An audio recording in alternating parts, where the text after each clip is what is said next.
Hello, everyone, and welcome to another episode of Founders Great. Today we have Andrew, the founder of Finvoice. Andrew, welcome to the show. Thanks for having me. Great. So, give us a brief background about yourself, what you've been doing before Finvoice. Yeah, so prior to Finvoice, I used to work in financial services as a professional investor. And then I was doing a master's of finance at Cambridge. And we had a group project where we looked at small businesses around the world. And one of my professors then said to me, small businesses around the world are misunderstood and understudied. And so I've been thinking about the problem of small business credit since those days in grad school 7 years ago. And so along the way, I worked at a emerging markets investment fund, and then eventually started Finvoice. So the original idea with Finvoice was, how do you make it economical to give small businesses credit? So 2/3 of the world's jobs are generated by SMEs, but as well as half of GDP. But small businesses are misunderstood and underserved. So the original idea to Finvoice was to give small businesses loans ourselves. We pivoted to being a software as a service company 3 years ago, and now we have around 20 banks or lenders that are our customers. We just signed on the World Bank. So yeah. Nice. So, pivot 3 years ago, product market fit, the challenge that every startup goes through. So, what were your early days like, figuring out the product market fit, going through the pivot and all? Yeah, I think product market fit, I think when you hear all these startup stories, PMF is a very iterative process, right? So like Snap went through like 40 ideas. A lot of companies in their early days, whether it's Uber, like traditionally being more up market for black cars and then going down market to UberX. A lot of businesses pivot in their early days, as we did, from being a principal lender to just being what Finvoice does now is we're a software as a service company. So we sell software that allows old school brick and mortar lenders to originate, underwrite, and service a loan like a SoFi in 30 days. So it's a white label software solution. We power banks and lenders. But no, the product market fit days are very iterative. So first we saw a market opportunity as a lender. We did demos with a number of software providers, and we saw there's a market opportunity. And then we started picking up customers and learning more along the way, and iterated on our product. And so, I believe you've raised a round of close to $5 million. So, yeah. So that happened before the pivot or after the pivot, and what was it all like? So, like around the pivot, it was literally like the Silicon Valley TV show. We had like 4 guys in a converted house in Alamo Square in San Francisco. We had like a billionaire landlord that eventually threw us out. All the kind of stories. Engineer living in the basement. We had to tell him not to live there so he wouldn't get kicked out. So all the common startup stories.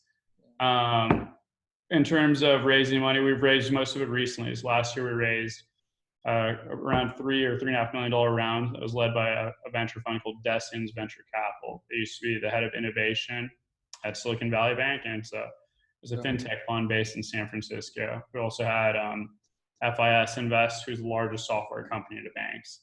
They used to be a $90 billion public company before COVID. So yeah, we've had a number of investors. So it's been great. So unfortunate times because of COVID, but it has also acted as a catalyst for multiple businesses. So how do you see the Finvoice, will it be able to enjoy the upright like Zoom or other companies? Yeah, so the way we see COVID is we break companies into 3 categories. The first ones are the ones that are, let's go maybe like the ugly, the bad, and then the good, right? So the ugly ones are obviously, there's a number of sectors that have been extremely negatively affected. Travel, apparel, and retail, energy, and so forth. And so that's a tough place to be in.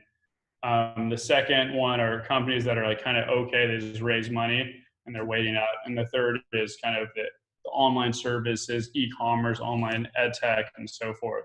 And so for us in the short term, our sales slowed down. So 90% of our enterprise sales slowed down. But in the medium term, we think that that COVID will help this digital transformation thesis of Finvoice. So suddenly, selling to banks is very difficult traditionally. And so the criticism of us in Silicon Valley has always been, banks are slow to change. There's difficult. The thought process now is, since the banker is sitting at home and his kid is on Zoom and Slack and all these workplace collaboration apps that we take for granted, they're going to suddenly look at their software that looks like Windows 3.1 or even DOS, and they say, hey, maybe there's a better solution. If I need to run my business remote, which you guys know well, maybe I should look to digital transformation. So we think it's going to be a huge secular tailwind, huge tailwind in the medium term. Interesting. Last question, since my marketing team forces me to keep the podcast within 8 to 9 minutes, so remote work, right? So we've all been forced to go remote and everything, especially the sales used to be typical sales meeting in person, especially dealing with banks and all, then managing the marketing creative team as well as the technology team. So how are you able to cope up with all these challenges? And do you think you're lagging behind, or the team is up to 100%, or even some are saying 120% productivity? So how is that working out for you? So we were actually a distributed engineering team before COVID. So we've been distributed for a couple of years, year and a half, 2 years. And so what we saw in the market then was something that you guys have identified. The same reason you recruit engineers in certain geographies is that talent is uniformly distributed, cost is not. So previously, recruiting software engineers prior to COVID was very difficult in the Bay Area and New York and other places. You could get much higher quality engineers for a better price if you look, around the U.S. or throughout the Americas or in Europe. And so we've already adopted to that model. So there's been basically no change. Most of our engineers' offices are their homes. So we have an office in San Francisco. We don't know how much longer we'll have it for, but it's somewhat ceremonial. So yeah, no change. And what about the sales? Sales working out fine over Zoom, or? So we continue to pick up small clients, but in the short term with COVID, like we signed on a customer last week. We have the agreement with the World Bank. And the 2020 plan for Finvoice was to move up market. We were at a pace of 1 enterprise pitch per week, 1 to 2 enterprise pitches per week. Okay. That slowed down when COVID hit because, suddenly the sky is falling. So some of the larger prospects have slowed down in the short term. But we think we'll come back, hopefully Q3, maybe Q4. Andrew, thank you so much for taking the time out. Stay safe, take care of yourself, and hopefully we'll keep on hearing amazing news coming from Finvoice. Thank you. All right. Thanks for having me. Yeah.